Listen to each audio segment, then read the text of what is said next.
যাদববাটি গ্রামে বাঁদরের তাণ্ডব। গত কয়েকদিন ধরে এলাকায় বাঁদরের তাণ্ডবের খবর মাজুর যাদববাটি গ্রাম আসছিল। একটি বাঁদর লোকালয়ে চলে এসেছে এবং বিভিন্ন জনের বাড়ির ছাদে ও বাড়িতে বাঁদরটির আনাগোনা দেখা যাচ্ছিল। বাঁদরটিকে ঘিরে এলাকার আশির উৎসাহের শেষ ছিল না। বাঁদরকে নিজে হাতে খাবার দেয়া ও বাচ্চারা খেলতে গিয়ে ঘটেছিল বিপত্তি। ফিউচার ফর নেচার ফাউন্ডেশনের পক্ষ থেকে বেশ কিছুদিন আগেই বন দপ্তরকে জানানো হয়েছিল আগেই বাঁদর চলে আসার খবরটি।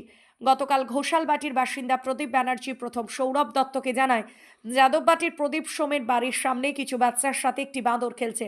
তিনি বাঁদরের দ্বারা বাচ্চাদের আক্রান্ত হওয়ার আশঙ্কায় ফিউচার ফর নেচার ফাউন্ডেশনের সদস্যকে বিষয়টি জানিয়েছিলেন। বন দপ্তরের বিষয়টি সম্পর্কে জানানো হয়েছিল, কিন্তু এদিন ব্রাহ্মণপাড়া হাই স্কুলের শিক্ষক বাবুয়া সেনাপতি ফিউচার ফর নেচার ফাউন্ডেশনের সদস্য সৌরভ দত্তকে জানায় যে একটি বাঁদর এলাকায় বিভিন্ন বাড়িতে ঢুকে যাচ্ছে ও বাঁদরের আঁচড়ে কদিনে 4 জন আক্রান্ত হয়েছে। বাঁদরের আঁচড়ে আক্রান্তরা হলেন সুপ্রিয়া পাল, মনিকা সেনাপতি, অয়ন সি ও শান্তি সি। তারা স্থানীয় স্বাস্থ্যকেন্দ্রে ভ্যাকসিনও নিয়েছে। বাঁদরটিকে নিয়ে এলাকায় বেশ চাঞ্চল্য ছড়িয়েছে। খবর পাওয়ার পরেই সৌরভ দত্ত প্রথমে ফিউচার ফর নেচার ফাউন্ডেশনের সম্পাদক শুভ্রদীপ ঘোষকে বিষয়টি জানান। এরপর বন দপ্তরের হাওড়া আরবান রেঞ্জের আধিকারিককে বিষয়টি জানিয়ে দ্রুত ব্যবস্থা নেওয়ার আবেদন করেন। আধিকারিক বলেন দ্রুত বনকর্মীরা খাঁচা পাততে নির্দেশ দেন।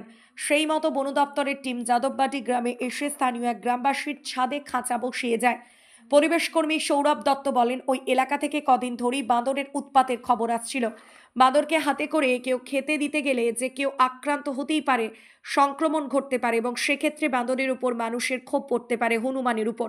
কারণ বেশ কয়েকদিন ধরে অনেক হনুমানের অস্বাভাবিক মৃত্যুর খবর সংবাদপত্রের শিরোনামে এসেছিল। আমরা বন দপ্তরকে জানানোই বনকর্মীরা ওই এলাকায় খাঁচা বসিয়ে গেছে।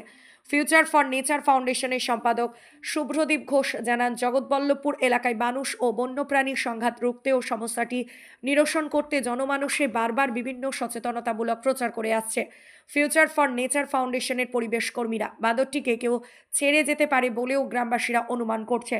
বাঁদরটির শরীরে জলাতঙ্কের জীবাণু থাকলেও থাকতে পারে বলে পরিবেশ কর্মীদের মনে করছেন। সেক্ষেত্রে বাঁদরটি ধরা গেলে তার চিকিৎসা পরীক্ষা নিরীক্ষার প্রয়োজন। গত কয়েকদিন ধরেই যাদবপাটি গ্রাম থেকে একটি বাঁদর লোকালয়ে চলে এসেছে এই খবর আসছিল এবং আমরা বিষয়টা প্রাথমিকভাবে বন দপ্তরেরকে জানিয়েছিলাম, কিন্তু আজকে সকালে স্থানীয় গ্রামবাসীদের পক্ষ থেকে আমাকে জানানো হয় যে বাঁদরটি গত কয়েকদিনে বেশ কয়েকজনকে আঁচড়ে দিয়েছে এবং তারা স্থানীয় যে হাসপাতাল রয়েছে এবং স্বাস্থ্যকেন্দ্র রয়েছে সেখানে তারা চিকিৎসা করিয়েছে, তার ভ্যাকসিনেশন হয়েছে।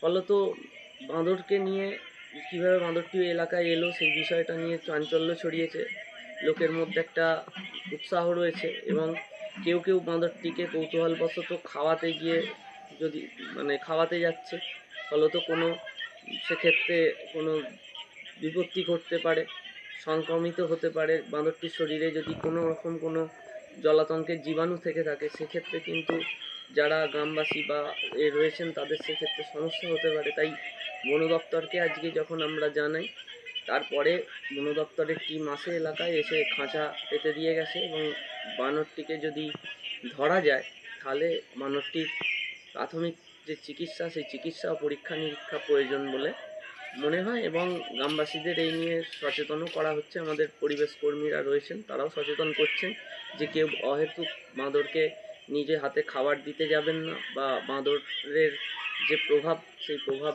লক্ষ্য করলেই এলাকাতে আমাদের জানানোর কথা বলা হয়েছে এবং বাঁদরটা ধরার জন্য বন দপ্তরও উদ্যোগ নিয়েছে। আজকে সকালে বাঁদরের দ্বারা আক্রান্ত হওয়ার খবর শোনার পরই আমরা আমাদের যে সংগঠনের সম্পাদক ফিউচার ফর নেচার ফাউন্ডেশনের সম্পাদক শুভ্রদীপ ঘোষকে প্রথম বিষয়টি জানাই এবং তারপর হাওড়া আরবান রেঞ্জের আধিকারিককেও এই যাদববাটি গ্রামে বাঁদরের তাণ্ডবের বা উৎপাতের বিষয়টি সম্পর্কে অবগত করা হয়। উনি আমাদের প্রতিশ্রুতি দেন যে কিছুক্ষণের মধ্যেই বন দপ্তরের টিম এলাকায় আসছে এবং তারা ওই এলাকায় খাঁচা বসাবে এবং সেই মতো তারা খাঁচাটি বসিয়ে গেছে এবং বানরটিকে ওখান থেকে ধরে স্থানান্তরিত করার চেষ্টা করা হচ্ছে এবং সার্বিকভাবে আমাদের ফিউচার ফর নেচার ফাউন্ডেশনের যারা পরিবেশ কর্মী রয়েছে তারা গোটা বিষয়টা নজরদারি চালাচ্ছি যাতে বাঁদরটি দ্রুত ধরা পড়ে এবং মানুষের মধ্যে যে এলাকায় বানরটিকে নিয়ে চাঞ্চল্য ছড়িয়েছে সেই বিষয়ে বা বানর সম্পর্কে আতঙ্কিত হবেন না, হবার কিছু নেই এবং বানর থেকে দূরে থাকুন এটাও সচেতন করা হচ্ছে মানুষকে। কারণ সংক্রমিত হতে পারে বানরের থেকে মানুষের কোনো জীবাণু থাকলে, এই বিষয়টা মানুষকে সচেতন করা হচ্ছে এবং কৌতূহলবশত কেউ বানরকে কোনো খাবার দাবার খাওয়াতে যাবেন না এবং বাচ্চাদেরও বলা হচ্ছে যে দূরত্ব বজায় রাখতে এবং বানরটিকে সার্বিকভাবে নজরদারি রাখা হচ্ছে যাতে অতি দ্রুত বানরটি যাতে ধরা পড়ে এবং ধরা পড়লে সেটিকে তার চিকিৎসা বা তার যে আনুষঙ্গিক বিষয়গুলো রয়েছে সেগুলো নিশ্চয়ই বন দপ্তরের যারা কর্মী রয়েছেন তারা করবেন।